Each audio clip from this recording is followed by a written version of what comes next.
Programme मध्य मुकाबले में खुशामदीद। मैं हूं रबिया एहसन और मेरे साथ मौजूद हैं रऊफ क्लासरा। और आज के प्रोग्राम में जिन टॉपिक्स पे हम बात करेंगे उसमें सबसे पहले जस्टिस उमर अता बंदयाल रिटायर, काजी फाइज ईसा ने चीफ जस्टिस का हलफ उठा लिया। सुप्रीम कोर्ट के इंतजामी ओहदों में बड़ी तब्दीलियां, नए चीफ जस्टिस ने बुलेट प्रूफ गाड़ी लेने से इनकार कर दिया। Supreme Court practice and procedure act पर फुल कोर्ट समाअत, लाइव टेलीकास्ट। चीफ जस्टिस ने अपने सो मोटो इख्तियार से दस्तबरदार होने का इंदिया दे दिया। 8 घंटे से जायद की समाअत, केस 3 अक्टूबर तक मुलतवी। आज अदालती कार्रवाई के अहम नुकात पर बात करेंगे। इसके अलावा बात करेंगे पंजाब की ज़राई ज़मीनें हाउसिंग माफिया के हवाले। रमजान पैकेज के लिए 8 लाख मीट्रिक टन गंदम इंपोर्ट करने का सनसनीखेज इंकशाफ। पंजाब काबीना इजलास की अंदरूनी कहानी ने भांडा फोड़ दिया। बैंकों से सूद पर कर्ज लेकर 88 अरब रुपए की गंदम क्यों इंपोर्ट की गई? गंदम इंपोर्ट में कौन कैसे माल बनाता है? पंजाब काबीना इजलास की एक्सक्लूसिव तफसीलात आपके साथ शेयर करेंगे। इसके अलावा बात करेंगे पीआईए डूबने के करीब, बैंकों से 17 अरब रुपए कर्ज लेने के बाद ऑपरेशन बहाल। कौमी एयरलाइन का दिसंबर तक खसारा 110 अरब तक पहुंचने का खदशा। पाकिस्तान एयरलाइन की बर्बादी में कौन कौन जिम्मेदार? ये तमाम टॉपिक्स हैं जो आज के प्रोग्राम में शामिल करेंगे। और हमारे साथ गुफ्तगू के लिए मौजूद हैं सीनियर सियासतदान हैं इसाक खाकवानी साहब। उनको वेलकम करेंगे। अस्सलाम वालेकुम इसाक खाकवानी साहब। जी वालेकुम सलाम बीबी। खाकवानी साहब बहुत शुक्रिया आपने हमें ज्वाइन किया। सर थोड़ी सी हैरानी हो रही होगी हमारे व्यूअर्स को कि जुडिशल मैटर्स हैं, वकील हैं, लाइव कवरेज है, नए चीफ जस्टिस ऑफ पाकिस्तान हैं। हम किसी बहुत बड़े तगड़े वकील को लेने की बजाय, कॉन्स्टिट्यूशन एक्सपर्ट को लेने के बजाय एक पॉलिटिशियंस को ले रहे हैं। बट देयर इज़ वो कहते हैं ना उसको रीज़न बिहाइंड दिस मैडनेस। तो वो रीज़न ये है कि सर एक लोगों को नई उम्मीद पैदा हुई है। सर इससे पहले हमने देखा पार्लियामेंट की भी लाइव कवरेज शुरू हुई, टॉक शोज़ भी लाइव थे, वो भी शुरू हुए। अब जुडिशरी ने भी खुद को लाइव शुरू करना शुरू कर दिया। As a politician how do you view that? एक नए चीफ जस्टिस की तकरीरी हुई है और एक पॉलिटिशियन का बनाया जो जी सॉरी एक जो एक्ट है वो इस वक्त ज़ेर बहस है। आप इस सारे प्रोसेस को कैसे देखते हैं? इसके बाद हम कुछ और भी इंटरेस्टिंग सवालात हैं, कोई खबरें हैं, वो आपके साथ फिर बाद में आपसे पूछते हैं। सर क्लासा साहब, मैं तो जनरली माहौल के बारे में बात कर सकता हूँ। बाकी मेरा कोई वो बैकग्राउंड लॉयर का तो नहीं है, मगर मैं लेकिन आपने केसेस तो बड़े लड़े हैं वहाँ पे, बड़े बड़े केसेस आपने लड़े हैं, बहुत बड़े मैं केसेस। जी मैं आधे वकील तो आप बन चुके हैं। मैं अर्ज करता हूँ जी। मुझे ये लोगों के अंदर हैरानगी पैदा होती है कि सारा दिन टीवी और लोग जब भी कोई नई चीज तब्दीली होती है उससे बहुत ज्यादा उम्मीदें लगा लेते हैं और कहते हैं कि ओहो अब ये फलाना ये हो जाएगा तो इंशाल्लाह ये तब्दीली आ जाएगी और मुल्क के हालात यूं बेहतर हो जाएंगे, ये हो जाएगा, वो हो जाएगा। ये जो खुशफहमी है इसका क्या इलाज है? यहाँ पर बहुत सारे हजरात नए ओहदों पे आए, हर बंदों से, पॉलिटिकल लोगों की भी बात कर रहा हूँ, फौजी भी जो हजरात आए, हर बंदे के साथ बड़ी उम्मीद थी कि वो आकर मुल्क के हालात को ठीक करेंगे। और बाद में जब अरसा गुजर जाता है तो यही लोग जो उम्मीदें लगाते हैं, यही लोग फिर मायूस भी यही होते हैं। अल्लाह ना करे कि जो इस वक्त लोगों की उम्मीद है सुप्रीम कोर्ट के नए चीफ जस्टिस से, अल्लाह ना करे कि वो कोई इस किस्म की कोई चीज़ हो। अल्लाह करे कि वो उनकी हाथ से मुल्क की कोई बेहतरी हो सके और वो बेहतरी उसी तरह नजर आए जिस तरीके से उन्होंने अपना केस लड़ा था। उन्होंने जिस तरीके से अपने आप को अदालत में, उनके घर वालों ने, उनकी मोहतरमा, उनकी बेगम साहब ने सारा केस का जो मुकाबला किया था, हमारी सबकी दुआ है कि आम आदमी के लिए भी वो इसी तगोदौ से, इसी हिम्मत से काम लें और इसी तरह से लोगों को इंसाफ दिलाएं जिस तरीके से उनको अपने बारे में इंसाफ मिला था। अब ये उम्मीद जी, वो अपना एक केस लड़ना और अपने कुलीग्स के सामने पेश होना अलग चीज़ है। यहाँ करोड़ों लोग रहते हैं, उनके नीचे तहसीलदार से लेकर चीफ जस्टिस तक हर जगह पर कोई ना कोई मसले मसाइल में लोग घिरे रहते हैं और उनकी अपनी परेशानियों में ज़िंदगी गुजर जाती है। उम्मीद बड़ी रखते हैं आपके हजरात की टीवी की वजह से, लोगों के बयानात की वजह से कि अल्लाह करेगा ये ठीक हो जाएगा, फलानी चीज ठीक हो जाएगी, मगर वो उस तरह होती नहीं है। और मैं इसके बारे में यही कोशिश कर सकता हूँ कि अल्लाह उम्मीद दिलाता है और लोगों को उम्मीद आती है, और यही लोग कुछ अरसे में फिर इसी चीज से उनका दिल बर्दाश्त अच्छा हो सर, आप जाते कैसे हैं। देखते हैं कि पहली दफा लाइव एक कवरेज, जैसे मैंने कहा पहले पार्लियामेंट की लाइव कवरेज लोगों ने देखी, वहां पे या मेरा ख्याल ये है बहुत सारे लोग एक्सपोज्ड हुए, लोग बड़ी इज्जत करते थे सियासतदानों की, उनका ख्याल था बड़े महजब लोग होते हैं, डिसेंट लोग होते हैं, बड़ी बड़ी गाड़ियों पे फिरते हैं, अमीर लोग हैं, ये तो बहुत सारे, क्या बात होगी, क्या डिस्कशंस होती होंगी वहाँ पे। तो जब वो एक्सपोज हुए कैमरे के आगे, तो उसके या बाद तो उन्हें पता चला ये तो हमसे भी गए गुजरे हैं। फिर हम मीडिया के लोग थे, हम टीवी पे आना शुरू हुए, हमने खुद को एक्सपोज किया, लोग हमारी इज्जत कर, वो तो उन्होंने कहा ये तो कुकड़ों बिल्लियों की तरह ये लड़ते हैं यहाँ पे, हम एक्सपोज हुए।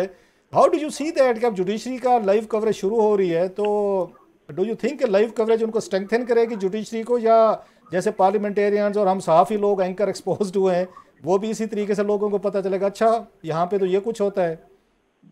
जी हाँ, वो पहले प्रिंट मीडिया में आ जाता था सबके बारे में कि किसने क्या किया और किस तरह की तो सर जजमेंट्स देखना आई। और चीज होती और है, टू सी इज टू हाँ, बिलीव। मगर ये जो लाइव है, जी सर। इससे मेरे ख्याल में ये एक दो दिन के लिए तो बहुत अच्छी थी कि जी उन्होंने फुल कोर्ट भी बन गया, जो कि लोगों के अंदर ये था कि बंदयाल साहब अपने सुप्रीम कोर्ट को डिवाइड करके गए। ये उनके साथ एक बड़ा सवालिया निशान अपने साथ मुद्दत पूरी करने के बाद ये चीज उनको हमेशा हॉन्ट करती रहेगी कि उनके साथ मंसूब होगा कि उन्होंने अपने सुप्रीम कोर्ट के 16-17 जो जज है, और वो कभी 17 तो रहे नहीं, मेरे हमें 14-15 ही रहे, उनके साथ भी उनका जो रवैया था वो कोई काबिल इस्ताइश नहीं है, और उन्होंने अपने कोर्ट को भी डिवाइडेड रखा।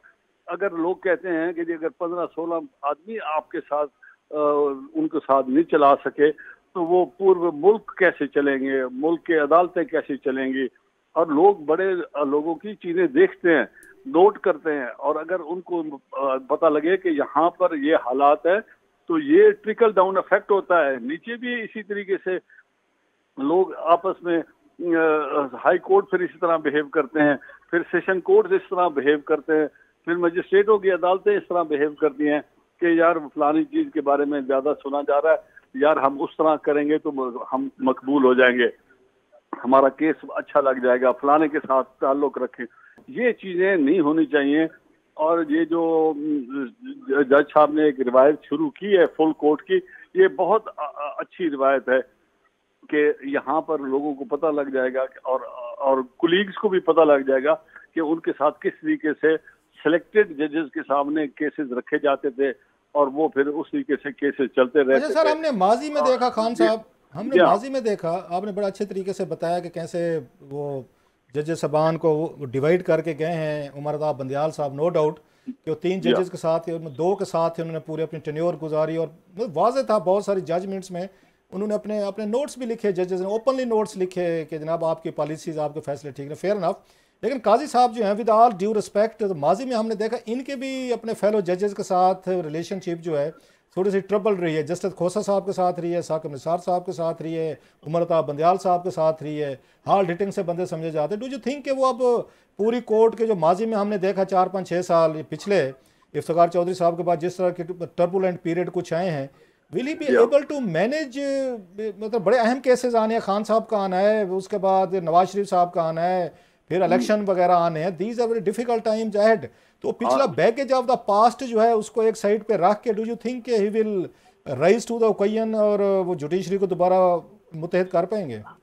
अल्लाह करे, हमारी सबकी दुआ है कलासा साहब, मुल्क की बेहतरी के लिए, एक इदारे की इज्जत के लिए, अल्लाह करे उनको जो ये साल सवा साल मिला है इसके अंदर वो कामयाब हों, और ये जो चीज़ें पीछे माजी में जो चीज़ होती रही है इसको अब्रिज करने के लिए लोगों को एक अपने असूल पसंदी के साथ अपने वकार को अबव द बोर्ड रखने से इनको अपने सुप्रीम कोर्ट की इज्जत का और बहाल करना चाहिए, और अल्लाह करेगा वो, अल्लाह करे वो कामयाब हो।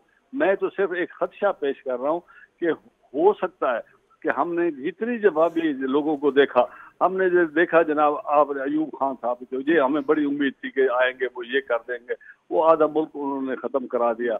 हमने ज़ियाउल हक साहब का समझा कि जी वो उन्होंने कुछ करेंगे, वो जनाब उनके साथ कुछ अरसा दीनी जमातें और सारे इकट्ठे होकर काम करते रहे, फिर एंड में पता लगा जी वो भी खराब कर गए। मुशर्रफ साहब का एक बड़ा जबरदस्त बयानिया था कि इंसाफ होगा, और लोगों के साथ जो ये नैब बना था उनकी वसासत से बना था, और वो नैब की कारकर्दगी में आहिस्ता आहिस्ता जो बतजरीद एक कमजोरी होती गई, वो फिर बाकी जगहों पर अब तक वो नुकसान होता रहा है। अब भी लोग कहते हैं कि नैब भी एक इदारा ऐसा नहीं बन सका जो कि लोगों के साथ इंसाफ करे, उसके अंदर भी लोग अपनी मर्जी से केसेस लगा, केसेस छुड़ा, ये कर वो कर, और इस तरीके से चलता रहा।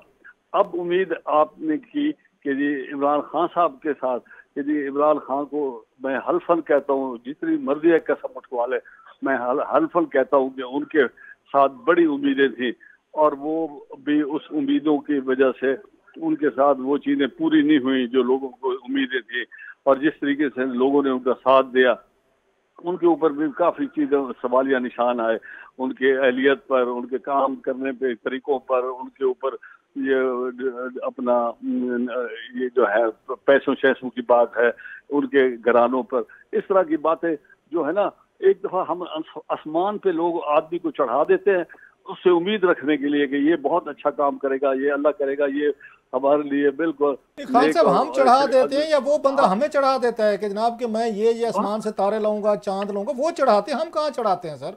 वो दावे करते हैं, वादे करते हैं कि हम आपको बादशाह, चांद, सूरज, हनीमून, दूध की नहरें बहा देंगे, वो हमें चढ़ाते हैं सर। ये हमारे साथ ये तो नहीं, हमने कब चढ़ाया? देखे ना आपने लोगों की मेहरबानी करके उनका डीएनए और उनका माजी देखना चाहिए लोगों का। जब आप किसी का माजी देखेंगे तो आपको माजी के अंदर अगर कोई चीज नजर आए तो फिर आप खड़े हो गए। हम यहाँ किसी का कोई आदमी तजरिया नहीं करता, हम कहते हैं फलां आदमी खराब है लिहाजा हम दूसरे के साथ मिल जाएं। उसका माजी देखने के बजाय आप खड़े होकर उस ऐसे आदमी को इतने मनसब पे पहुंचा देते हैं कि वो हैरान कुन चीजें करके गए। कई मतलब क्या बंदा कहे, एक एक चीज रिपीट हुई है। मेरा दिल नहीं करता कि मैं किसी के बारे में एक ऐसे बयान दूं जो कि ऑलरेडी लोगों को पता है। लोग अपना जहन बनाएं, लोग अच्छे लोगों को इस वक्त समझेंगे जब उनको अपनी अच्छाई को नजर आएगी, अपना काम करेंगे। वो खुद काम अच्छा नहीं करते बतौर वोटर, तो वो लोगों से कैसे काम। आप बताएं, आखिर नून लीग के साथ 30-35 साल लोगों ने वोट देकर उनको पहुंचाया है ना, और हर दफा कोई ना कोई चीज ऐसी ऐसी पता लगी है। जरदारी साहब के बारे में ऐसी ऐसी चीजें पता लगी हैं, लोग हैरान हो जाते हैं। इमरान खान साहब के बारे में ऐसी एक दो चीजें पता लगी है, हैरान कौन के यार ये तो बंदे को हम फरिश्ता समझते थे, वहां पर भी इस अरबों रुपए करोड़ों रुपए की लोग बातें करते हैं। तो ये जनाब ये अफसोस की मकाम है, और लोगों का कसूर भी इसमें है, और बेचारे जितनी समझ है उसके मुताबिक उनका कसूर भी नहीं है। वो तो मसीहा ढूंढते हैं और मसीहा फिर आगे से आपको जी खाकवानी साहब, असल बात तो ये है कि लोगों की जितनी समझ है उस हिसाब से तो वो कोशिश करते हैं कि लोगों पे ट्रस्ट करें। अब आगे से किस तरह का रिस्पांस मिलता है ये देखने वाली बात है। अच्छा, अगर आज की समाअत की बात करें खाकवानी साहब, क्योंकि पहले तो ये होता था कि जजेस के रिमार्क्स आप जब सुप्रीम कोर्ट की कार्रवाई या देखते थे कार्रवाई तो फिर आपको पता चलता, आज तो पूरी बॉडी लैंग्वेज और लाइव टेलीकास्ट था। तो क्या लग रहा है, बहुत अहम इम्पोर्टेंट केस है ये, क्या लग रहा है जजेस के रिमार्क्स से क्या लगा? कौन से जजेस लगे जो चीफ जस्टिस की ओपिनियन से इख्तिलाफ कर रहे थे, नहीं कर रहे थे? 15 आदमी जज साहबान, मोहतरम जज साहबान बैठे थे। हार्डली मेरे ख्याल में 2-3 आदमी थे जो बात कर रहे थे, बाकी तो किसी ने कोई गुलफशानी नहीं की कि उन्होंने अपना जहन बताया कि जी वो क्या सोच रहे हैं।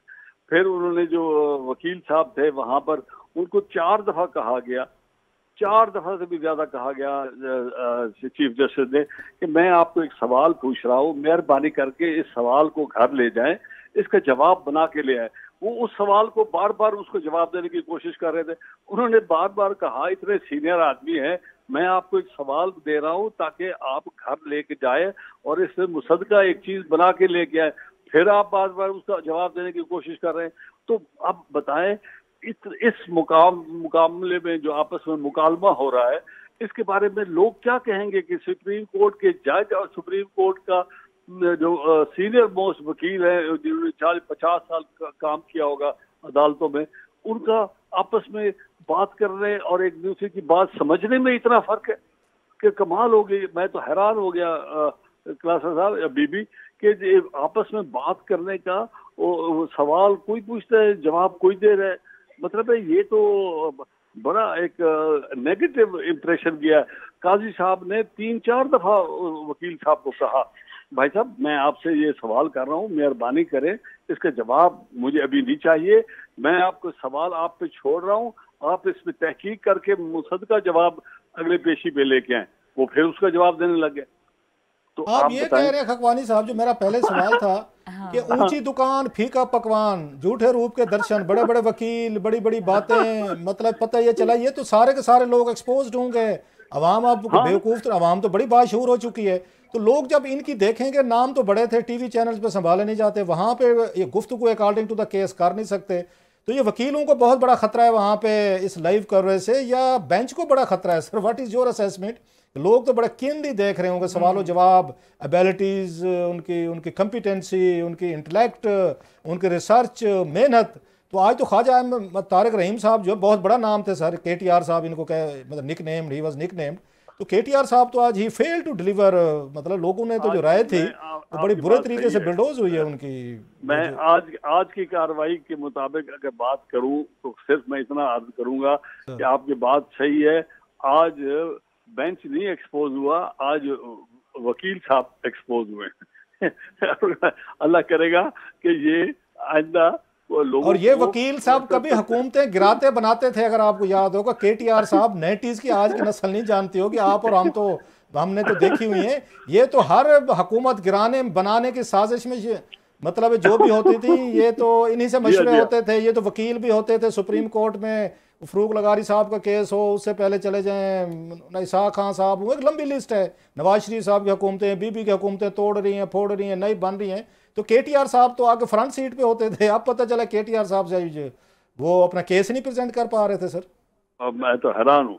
और वो आज काजी फैज ईसा साहब ने 3-4 दफा, एक दफा नहीं 3-4 दफा उनको बड़ी मुअद्दबाना रिस्पेक्टफुल, क्योंकि सीनियर आदमी है ये, उनसे उम्र में भी जो जूनियर है उनके सारा कुछ, और लिहाज ओहदा भी तो खैर चीफ जस्टिस हैं, उनके सामने वो बार बार एक बात कर रहे हैं और वो उसको सवाल नहीं समझ आ रहा कि क्या।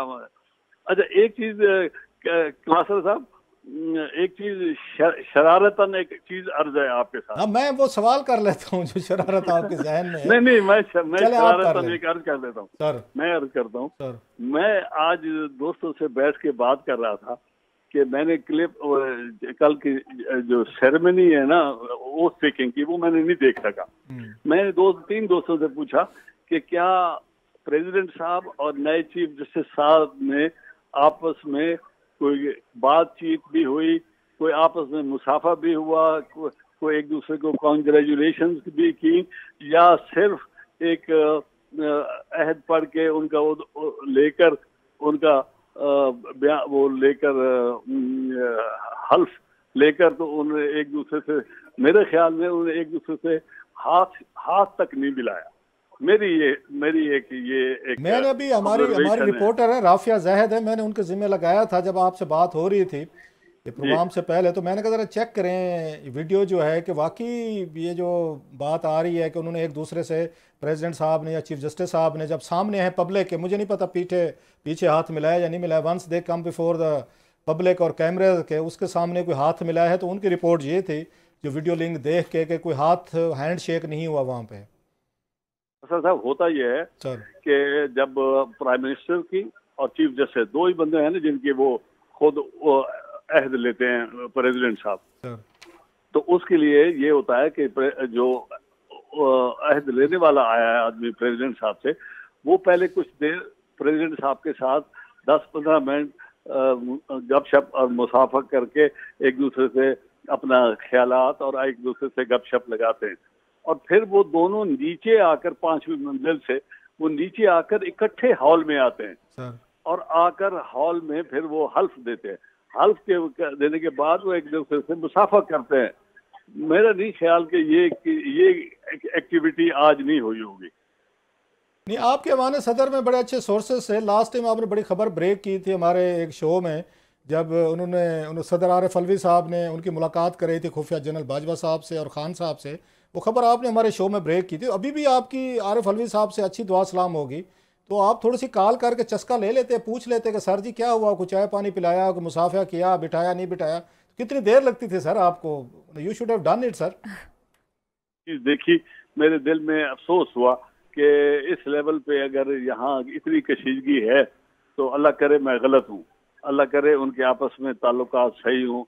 अच्छा, एक बात बताएं सर, एक बात बताएं आरिफ अलवी साहब, इन्होंने एक रेफरेंस भेजा था, खान साहब की कैबिनेट ने उनको अप्रूव करके भेजा था। कहा जाता है जनरल बाजवा साहब और जनरल फैज़ जो हैं वो काजी फैज़ ईसा साहब से नाराज़ थे जब इन्होंने यहाँ पे फैज़ाबाद वाला इन्होंने धरने वाले पे इन्होंने अपनी जजमेंट दी थी। क्या उसके बाद जिस प्रेसिडेंट ने एक चीज़ मतलब जज साहब के खिलाफ एक रेफरेंस भेजा हो सुप्रीम कोर्ट को, अगर कंटेनिंग मैनी एलिगेशंस, जब वो क्लियर हो गए हैं, दोबारा चीफ जस्टिस बन गए हैं, तो क्या सदर साहब को बनता नहीं था कि उसके बाद रिजाइन करते, एक डिग्निफाइड ऑनरेबल रूट लेते, जिनाब के मुझे इस तरह रेफरेंस आया था और वो सारे का सारा रेफरेंस उन्होंने उठा कर रद्दी में फेंक दिया है, सो मेरी जजमेंट जो थी उसको रेफर करने वाली या चीज़ें करने वाली it did not live up to again expectation. आप समझते हैं कि अलवी साहब को उसके बाद रिजाइन करना चाहिए था इसके बाद, और उसी ही चीफ जस्टिस से वो फिर दोबारा हलफ ले रहे हैं सर? Any embarrassment? इसमें कोई कानूनी पाबंदियां हैं प्रेसिडेंट के ऊपर कि वो जब रेफरेंस आता है तो वो रेफरेंस को तो वो वापस नहीं भेज सकते, वो आगे एक एलिगेशन जो है वो आगे भेज देते हैं कि जी सर अगर बिल आता है बिल पे सर थोड़ा सा सर मैं इसको वैसे चेक कर लेंगे कानूनी तौर पर, आप एक दो दफा वापस रोक सकते होते हैं just to apply your mind. आप कह सकते हैं अप्लाइंग माई माइंड, जैसे बिल्स पे होता है, बिल आते हैं आप उनको 8-10 दिन आपको दिए जाते हैं कि माइंड अप्लाई करें और करने के बाद हुकूमत को वापस भेज दें या साइन कर दें या नोट लिख दें।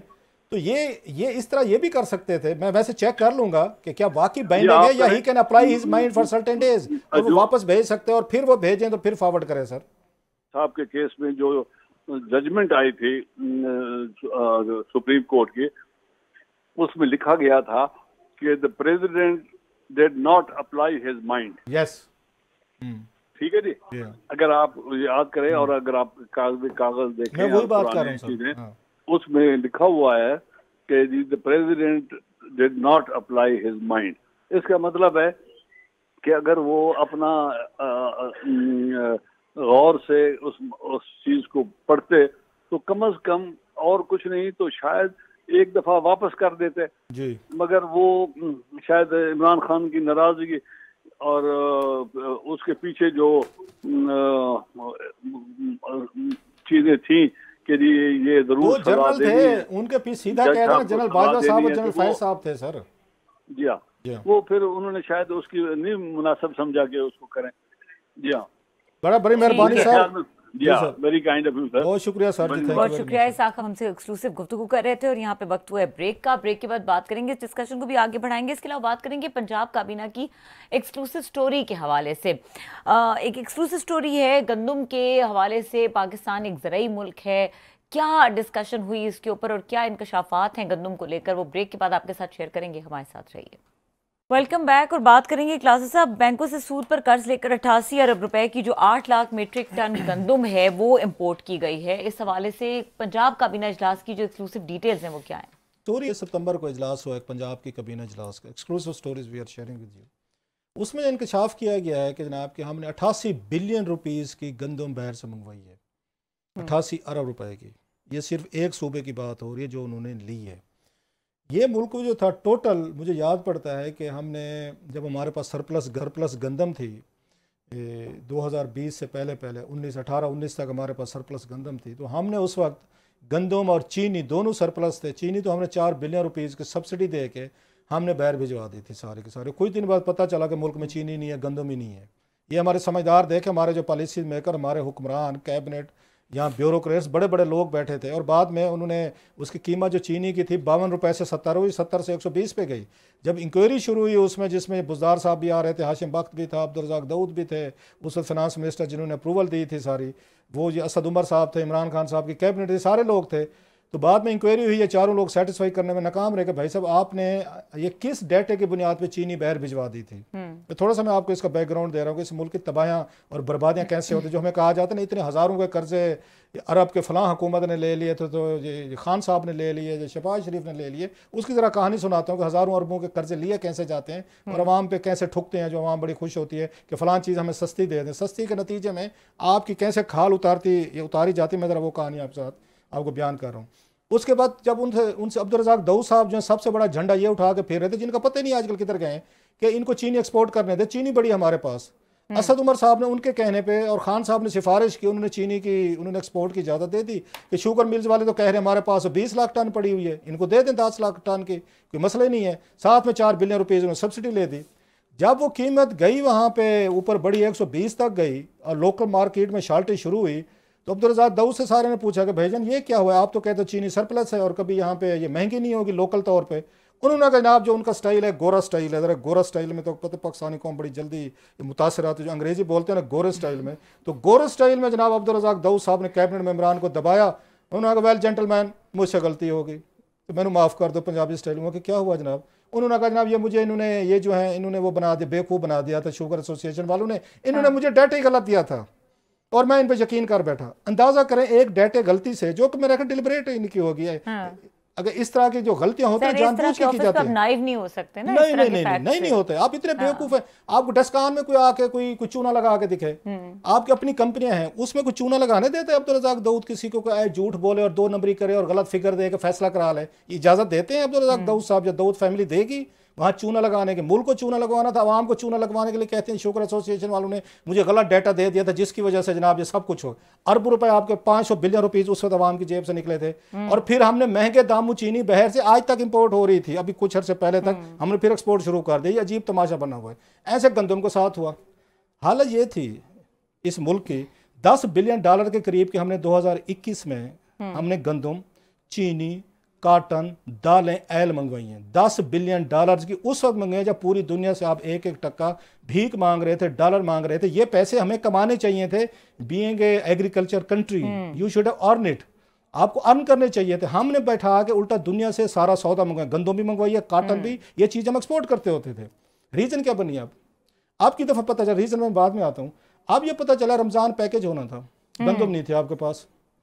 इन्होंने फिर ऑर्डर किए, फिर टेंडर किए शहबाज शरीफ साहब के दौर में, क्योंकि गंदम तो थी नहीं, क्योंकि खान साहब सारा का सारा वो कर गए थे अल्लाह के फजल से कि सारी की सारी इंपोर्ट करेंगे। उसके पीछे रीज़न क्या थी? हाउसिंग सेक्टर था आपका। अब इन्होंने 88 बिलियन रुपीज़ की गंदम जो है वो पंजाब ने खरीदी, जो बाहर से मंगवाई गई है, जो TCP के जरिए मंगवाते हैं सारे टेंडर से। अब उसकी पेमेंट करनी थी। होता ये है कि जो आप ये लोन लेते हैं, बैंकों से लेते हैं, कमर्शियल लोन जिसको कहा जाता है, 3-3 महीने के सीजनल लोन, ये सूबे करते हैं, पंजाब हुकूमत भी करती है, वो भी करते हैं। इन्होंने जो लोकल गंदम लेनी होती है, सीजन जब आता है आपका अप्रैल मई का, जिसमें प्रोक्योरमेंट होती है, ये बैंकों से कमर्शियल लोन लेते हैं, सूद पे लेते हैं, और आजकल मार्कअप 20% है, जरा जहन में रखिएगा। फिर ये गंदम को बेच के फ्लोर मिलों वगैरह को उनको पेमेंट करते हैं, सूद सिमैत करते हैं, उनको सूद भी जाते हैं बैंकों को। इसके बाद ये सारी सेटलमेंट होती है। अब इन्होंने पंजाब वालों ने पास्को से गंदम ली, कोई 8 लाख टन ली, जिसकी 88 अरब रुपए कीमत बनी। अब ये सोचने की आके इसका करना क्या है। वहाँ पे कैबिनेट का इजलास हुआ, जिस पे स्टोरी में आ रहा हूँ, मोहसिन नकवी साहब एंड कंपनी जो है सारे बैठे थे कि अब 88 अरब रुपया हमने करना क्या है। इन्होंने कहा 3-4 काम करते हैं। 88 अरब रुपये कि हम गंदों में उनको वापस कर देते हैं। अच्छा। नंबर 1। 88 अरब रुपया जो है उनको कहें हमें माफ़ कर दें। बैंकों को? बैंक कहाँ माफ़ कर दे, बैंक चमड़ी उतार ले आपकी। ये बैंक माफ़ करने वाला है? हुकूमत इसको पास्को को कहें या फेडरल हुकूमत को कहें। इन्होंने फेडरल हुकूमत से गंदम ली थी, जो 88 अरब की बाहर से इंपोर्ट हुई थी, वो पंजाब ने ले ली थी। अब हमें दें, हम ले लें। और वो कर्जे लोनों पे ली गई थी, डॉलरों के अगेंस्ट आई थी आपके। उन्होंने कहा जी तीसरा ऑप्शन करते हैं, दाबड़ गुसनी जिसको हम कहते हैं, बदमाशी दे के हमारी चल रही है मुफ्त में।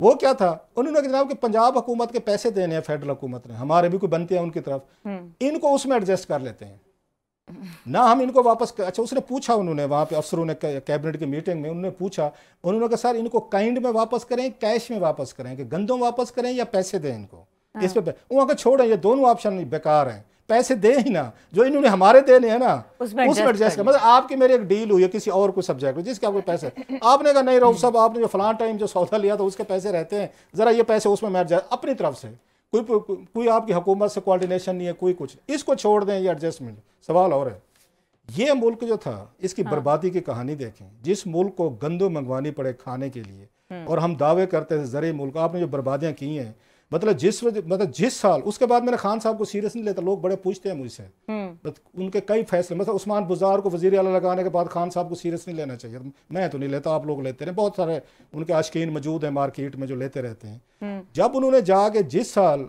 मतलब जिस बंदे का विजन ये है कि उस्मान बुज़ार ही 12 करोड़ का सूबा चलाएगा और ठीक करेगा, जो छोड़ भी किया है इनको पार्टी को, इन्होंने निकाल दिया, जिसको 4 साल बेचते रहे हैं कि ये वसीम अकरम प्लस है।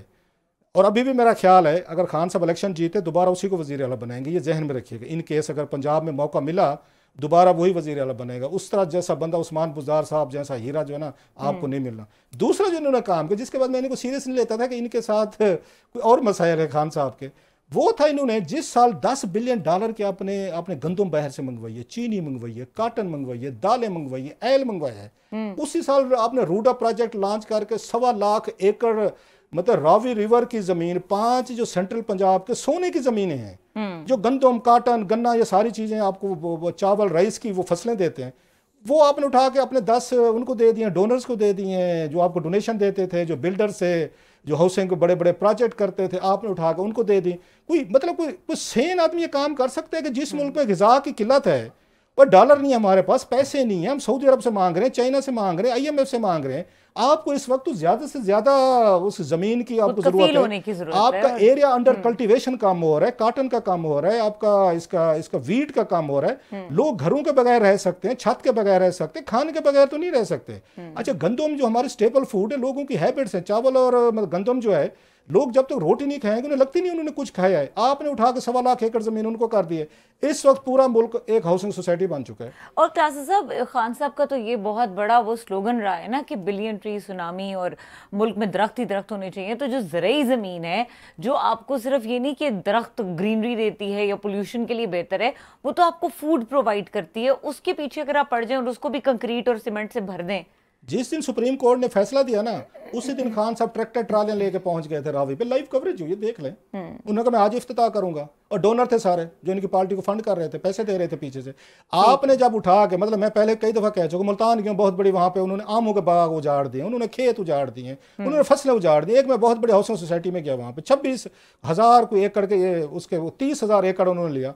90% प्लाट खाली पड़े हुए हैं, 10% ऑक्यूपेंसी है, लोग उन्हें खरीद के रखे हुए हैं। एग्रीकल्चर जमीनों को प्लाट बना के आपने रखा हुआ है कि कल हम इनको बेचेंगे, इनको फरोख्त करेंगे और पैसा बनाएंगे। और गंदम बहर से आ रही है, ये कैसा है? 88,000 रुपए की हम गंदम बहर से मंगा रहे हैं, और हमारी हाउसिंग सोसाइटीज में मेरे और आप जैसे लोगों ने फ्यूचर इन्वेस्टमेंट की हुई है कि हम कल को प्लाट बेचेंगे और अमीर बनेंगे।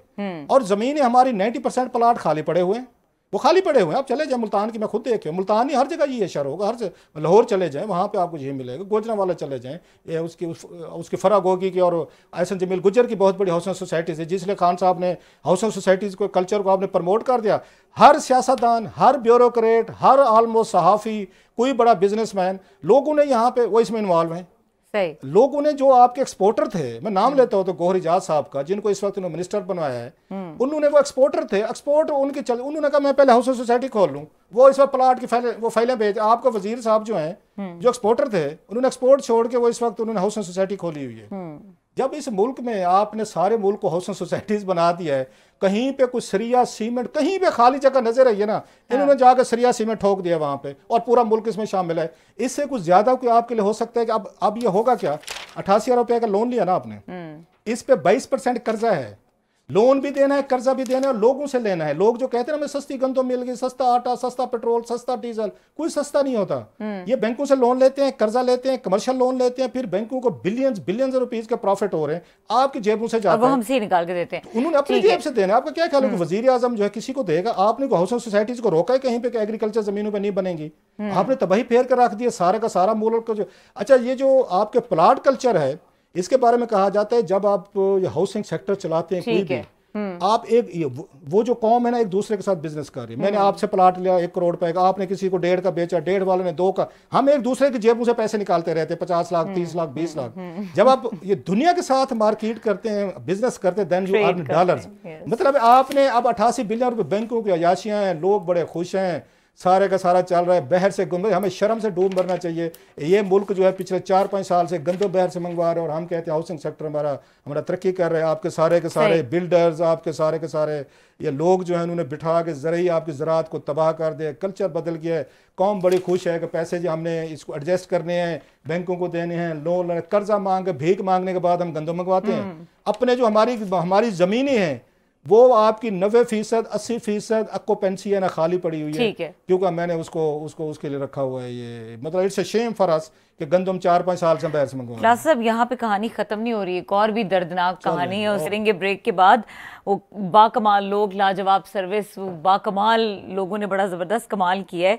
बैंकों से 17 अरब रुपए कर्ज लेने के बाद जो PIA का ऑपरेशन है वो बहाल किया गया है, और PIA का जो खसारा है वो दिसंबर तक 110 अरब तक पहुंचने का खर्चा, जो कि एक बहुत अलार्मिंग फिगर है। इसके ऊपर बात करेंगे ब्रेक के बाद, हमारे साथ रहिए। Welcome back. और क्लासेस आप, yet another asset of Pakistan, PIA, क्या बनेगा इसका? इसकी तो हालत कुछ बहुत ही बुरी होती जा रही है। बुरी होती क्या जा रही है, हो चुकी है, बुरी हो चुकी है। हमारे लोगों को एक अटैचमेंट होती है, हर बंदे को अपने कौम के एसेट्स होते हैं, जिनको वो जितने बुरे हालात भी हो रहे हैं, फैमिली में होते हैं। बाज़ दफ़ा आप कभी देखते हो, ख़वातीन के हवाले से देखते कुछ भी हो जाएगा, अपनी शादी की अंगूठी, मंगनी, जेवरात, that would be the least thing के वो बंदा बेचने की करेगा। मर्द सोचेगा या औरत कहेगी मेरे ये जेवर उठाएं, अंगूठियाँ उठाएं, फलानी उठाएं, नेवर। मतलब जो मेहनत कर लेंगे, मजदूरी कर लेंगे, भूखे रहेंगे, वो ये काम नहीं करेंगे। बाज़ ऐसे होते हैं जिनको बेचने का आपका दिल मन नहीं करता। उनमें से PIA एक थी। रूजवेल्ट जो है, मैं किसी को पढ़ा, उसने कहा जी घाटे में चल रहा है, चलने दें, हमारे लिए इतना काफ़ी। मैनहट्टन के उसमें मेन उस पर स्ट्रीट पे ना पाकिस्तान का झंडा देखते हैं, जो हमारा सर उससे बुलंद हो जाता है। अभी जो उसके साथ हशर नशर होने वाला है, खान साहब ने भी कोशिश की थी, उस वक्त बड़े बड़े मगरमच्छ आए थे, हमने प्रोग्राम उस वक्त भी किए थे, आपको याद होगा। बड़ी बड़ी पार्टियां आई थी, बड़े बड़े इंटरनेशनल लुटेरे आए थे कि हम रूजवेल्ट को किसी तरह का लूटें, जिसमें ट्रंप के दामाद भी शामिल थे। ख्वाजा आसिफ ने खुद उसके बताया था, वहाँ पे उन्होंने कौमी असम्बली या सेनेट की कमेटी में बताया, ट्रंप का दामाद जो है, उनके ऐसे दोस्तियाँ तो नहीं थी, ऐसे प्रोटोकॉल तो नहीं मिल रहे थे खान साहब को जब गए थे वहाँ पे, ये वाइट हाउस गए थे, साथ में जुल्फी बुखारी साहब थे और बड़े बड़े लोग थे। उसके पीछे होटल की खरीदो फरोख्त थी, वो तो सबको वो चीज़ें सामने आ चुकी हैं। खैर वो इंटरनेशनल लुटेरे साइड पे हुए, इसके बाद ये आ गए फवाद नफाज साहब जो आ गए। उस पर मैं वैसे उनसे सिकंदर सुल्तान राज साहब से पूछना चाहूँगा, क्या बना सर? लेटर लिखा था आपने एक प्राइम मिनिस्टर साहब को, उन्होंने उठा के लगता है रद्दी में फेंक दिया है। तो उनसे भी हम देखते हैं कि उसमें उस सिकंदर सुल्तान राज साहब जो हैं अपनी अथॉरिटी कैसे मनवाते हैं। अब उन्होंने बिठा दिया जनाब फवाद नफाज साहब को कि आए जी ना, दुनिया भर के एसेट हमारे बेच के दें, PIA भी बेचें, रूजवेल्ट भी बेचें, और भी बहुत सारी चीज़ें बेचें जी। यहाँ पे मुझे याद है जब ये आए थे, इसके बाद इसाक डार साहब थे पिछली दफ़ा, वो रेडियो पाकिस्तान की बिल्डिंग गिरवी रखवा रहे थे, वो ये PTV की भी उसमें रखवा रहे थे। फिर पता चला कि जनाब ये F9 पार्क है, इसको गिरवी रखा जा रहा है। फिर पता चला इस्लामाबाद क्लब को गिरवी। जरा देखें जी, हमारी आप थोड़ी सी क्रिएटिविटी देखें कि हमने कहा सब कुछ गिरवी रख दो। तो मुझे समझ नहीं आती कि आप लोग अपने बिजनेसेस हों, वो तो कभी नुकसान में नहीं जाते। हाँ। नवाज शरीफ साहब का बिजनेस भी कभी नुकसान में नहीं आया। जरदारी साहब को तो माशाल्लाह एक से इस वक्त 8-10 मिलियन लगाए बैठे, अरबों रुपए के माल है, पैसे हैं। मतलब ये वहद मुल्क है जिसमें आपके सियासतदान हो या हमारी यहाँ पे उसमें सिविल मिलिट्री ब्यूरोक्रेसी हो या बिजनेसमैन हो या हम लोग हों, हमारी इकानमी ऊपर जा रही है, जो मुल्क को चला रहे हैं या जिनका कंट्रीब्यूशन है, और जो आपकी मुल्क की इकानमी है वो नीचे जा रही है। मतलब ये एयरलाइन को, इसी को देख लें, आखिर प्राइवेट लोग चला भी तो रहे हैं ना, बाकी तो चल रही है ना, बड़ी अच्छी अच्छी एयरलाइंस इस वक्त चल रही हैं जिन पर आप सफ़र करते हैं, बड़ा अच्छा आपको कंफर्टेबल आता है। मतलब उसको सरीन को देख लें, आप एयर सियाल को देख लें, एयर ब्लू इससे पहले होती थी, और भी 2-4 मैं इस वक्त नाम भूल रहा हूँ कि नई नहीं आ रही है मार्केट में, अच्छी सर्विस देती रही हैं, लोग जाते रहे और बड़े अफोर्डेबल किराए थे उनके। हुआ ये क्या है इसके साथ, जो PIA के साथ जुल्म हुआ है, ज्यादती की गई है, मैं समझता हूँ वो पीपल्स पार्टी के दौर में। जो पीपल्स पार्टी हमेशा कहती है हम क्या करें, हमने नौकरियां देनी है लोगों को, जो हमारा गरीब तबका है, अनपढ़ लोग हैं या थोड़े मोड़े किसान हैं, लेबर है, मजदूर है। सो पीपल्स पार्टी के दौर में हमेशा हमने देखा है कि नौकरियां दी गई और नौकरियों को वादे पे भी आते हैं। अब उनके पास क्या होता है कि वापडा में लगा दो, पहले बैंक्स होते थे, बैंकों में नौकरियां देते थे, बिकती भी थी, मुझे याद है, पीपल्स पार्टी वहाँ पर देती रही। फिर इसके बाद इनका आपको याद होगा, इसमें पीआईए सबसे ज्यादा फेवरेट रहा है। पीआईए में एक सीट के अगेंस्ट वो कहते हैं जनाब कि जहाँ पे आपको 5 बंदे चाहिए, सपोजली एक जहाज के लिए वहां पे 50 खड़े हुए हैं। ओवर स्टाफिंग आपने इतनी कर दी है, मैनेजमेंट इतनी खराब हुई है। मतलब हम इस वक्त इस्लामाबाद से डायरेक्ट फ्लाइट आपके लंदन के लिए नहीं है। Could you imagine? People's Party के दौर में फिर ये दोस्त पीपल्स पार्टी नाराज हो गए। इनके दौर में रूट्स जो थे ना हमारे पीए के, इन्होंने कंप्रोमाइज किया, इन्होंने दूसरी कंपनी को देने शुरू किए जो हमारे रूट्स है सबसे ज्यादा, जो प्रॉफिटेबल थे, जो फखर मतलब दुनिया में हम फील करते। मैंने कई दफा कोशिश की है कि मैं किसी और एयरलाइन पर ना जाऊं जो पैसे देने में अपनी airline, many times despite all bad services. आज भी मैं इस्लामाबाद से शुरू, हालांकि ब्रिटिश एयरवेज आती है, इससे पहले वर्जिन आती थी, या कतर या बाकी एयरलाइन जो हैं एमिरेट्स वगैरह यहाँ से दुबई वगैरह कतर से जाती हैं। अब यकीन करें वट एवर बैड सर्विसेज मेरी फिर भी हमेशा जब तक चलती रही है ना, अगर मैंने बाहर जाना होता मैं पीए को प्रेफर करता। रीज़न क्या थी कि लोगों की नौकरियां लगी हुई हैं, जॉब्स लगे हुए हैं, चले हमारी एयरलाइन है, चले हम बिजनेस इसको दें। लेकिन इन लोगों ने, जो मुझे दुख होता है उनके, मैं सबकी नहीं बात कर रहा, बड़े अच्छे लोग भी होंगे, सर्विस देते हैं, बहुत अच्छी करते हैं, मुश्किल काम है, लेकिन वो सर्विस का म्यार भी ठीक नहीं कर सके, अपने गैर जरूरी अखराजात को भी ठीक नहीं कर सके, उन चीज़ों को जो है ना वो भी वहाँ पे जाके उनसे ठीक नहीं हो सकी।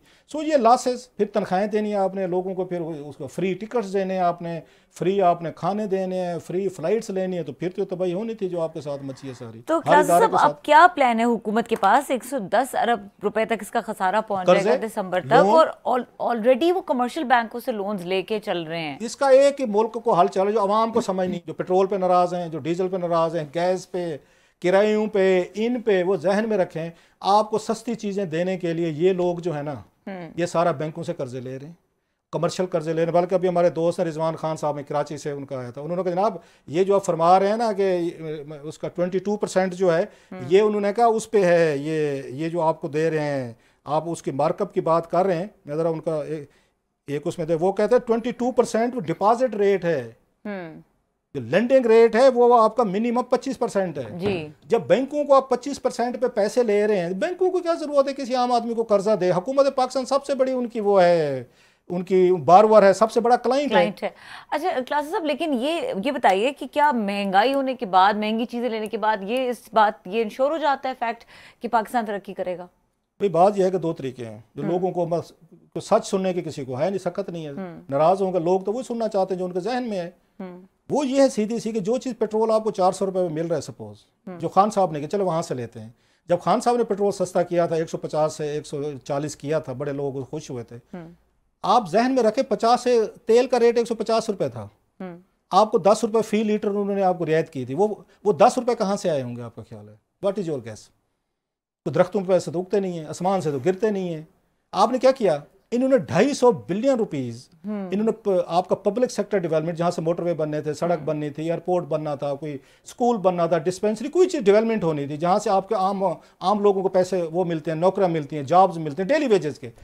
इन्होंने 250 बिलियन रुपीज वो उठाया और पेट्रोल में इन्होंने एक महीने में खत्म कर दिया। इन्होंने लोगों को सस्ता देना है पेट्रोल। वो 250 बिलियन रुपीस जो आपने इकट्ठा किया था पेट्रोल वगैरह के टैक्सेस इकट्ठे करके, वो ये कहते IMF कहती है आपको, भाई साहब यहाँ पे आपके हजारों गाड़ियां डिप्लोमेट्स की हैं, हजारों हाउस, मलिक रियाज साहब को, मियां मनशा साहब को आपको पेट्रोल सस्ता करके देने की जरूरत है, उनसे आपने टैक्स लेना है। वो भी 140 में पेट्रोल ले रहे हैं मियां मनशा साहब और रियाज मलिक साहब, और मोटरसाइकिल वाला जो हमारे कैमरामैन भाई खड़े हैं, दीगर स्टाफ है, ये भी 140 पे ले रहे हैं। IMF पिटता है कि आप पागल हो गए हैं, दुनिया के पाकिस्तान के जो अमीर तरीन लोग हैं उनको भी अब सब्सिडी दे रहे हैं, फॉरेन एम्बेसीज को भी सब्सिडी दे रहे हैं, हाउस ऑफ सोसाइटीज, बैंक्स, मतलब जो बड़े बड़े लोग हैं, मीडिया हाउसेज हैं जिनके पास हजारों लाखों गाड़ियां हैं, उनको भी 140 है, और कैमरामैन वाले बेचारे को भी 140 है। ये खैर लंबी डिबेट है। आपको जो सस्ती चीज मिलेगी वो बैंक से लोन लेके पैसा डालेंगे और फिर आपसे बिजली के बिलों में, गैस के, पेट्रोल में फिर वो करके ना आपसे सूद समेत लेते हैं। सूद भी आपको बैंकों को देना पड़ता है। ये आम आदमी को समझने की जरूरत है।